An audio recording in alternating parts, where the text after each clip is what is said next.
The Champions Ballad DLC for Breath of the Wild has been pretty amazing, and I spent my entire Friday and weekend playing it following the announcement at the Game Awards. And in this video, I'm joined by my good friend Hexovian for our review of the Champions Ballad. So I will be focusing on the story and quest of the DLC, and Hexovian on the gear and boss battle. Also, be sure to check out the review we did on his channel as well to hear some of our other thoughts on the DLC. I'll leave a link below, and of course a huge thank you to Hexovian for joining me on this video. So without further ado, here is our review on the Champions Ballad. Alright, so the story of the Champions Ballad is a pretty good one, and I'd say it met about what I was expecting. Maybe I wanted to see a little bit more story around Zelda herself, however, I did love discovering all the new memories of the champions. And they were all so good, and oh my god, baby Sidon? I just love all the new memories. These new memories let us learn more about each champion, whilst they were still alive. And I really like that, as we do get some information about them during the main game, but the Champions Ballad really does focus on them well in each of their memories. And Urbosa's memory was pretty badass. Hey! The way she battles those Yiga clan members is just so epic. Each one of the memories really got to my emotions, and that really doesn't bother me at all. I love them all so much, and learning all of Cass's new songs is just one amazing adventure. And that final scene really got to me. I was so happy with all the Zelda content we got, and how amazing it is, but also sad at the same time that I had completed it. But overall, the story of the Champions Ballad was really good. Now, as for the quest of the Champions Ballad, it all starts with you making a return to where it all started, the Shrine of Resurrection, to be presented with the one-hit Obliterator, and a trial. You're lowered down to a quarter of a heart where you can be killed in one hit. Although the one-hit Obliterator, obviously in the name, kills in one hit. And honestly, I loved this part of the DLC a lot. I did die multiple times, and it took a lot of trial and error to take out each enemy camp that you must take out on the Great Plateau. Along with that, you get a new shrine for each enemy camp you take out. And boy, those shrines were a big step up from the base game shrines in my opinion. I loved them. They were a bit longer, a bit harder, and some were a lot more creative than some of the original shrines in the game.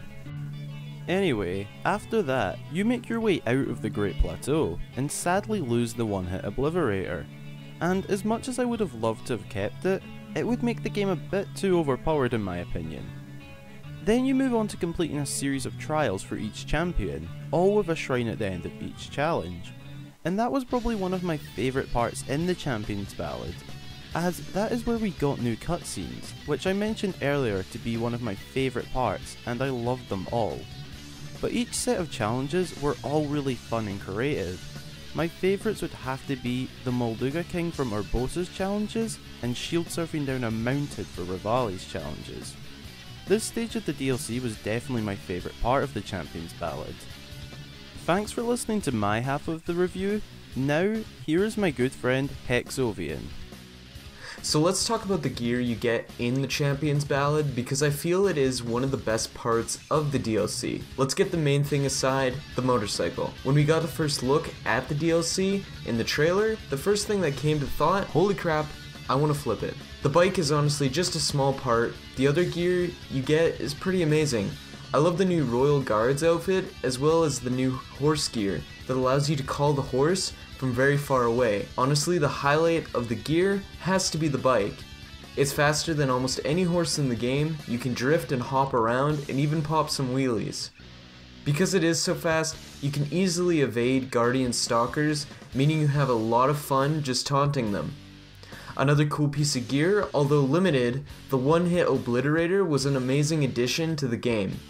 The trial was pretty amazing, and using such an amazing weapon actually made me want to replay the trial, or even use it in the open world. Unfortunately, it's stuck in place as soon as the trial is over. The DLC was honestly so much fun because of the different gear you get to use through each trial. Even reusing the ice rune in most of the shrines, whereas in the main game, I did not find them useful very often. Alright, finally the boss. In my video, Hyrule Gamer talks about the boss and how easy he thought it was compared to what he would have liked. In all honesty, I was the complete opposite. But before I touch on that, can we just all stop and think about the pure amazing dungeon we got to go through before the game's 5th final trial? It'll sound bad, but in all reality, I had a better time in the DLC dungeon than I ever did in any of the 4 Divine Beasts. It actually felt like a real Zelda dungeon, and as much as I loved the main beasts, this one was the only one I actually enjoyed to the fullest. The boss was also a complete surprise, as it's actually a Sheikah monk. His attacks honestly surprised me, and it all made the whole battle interesting. To me, this boss battle was far from easy, probably because I had no gear to fight him, but his attack variety also played a part.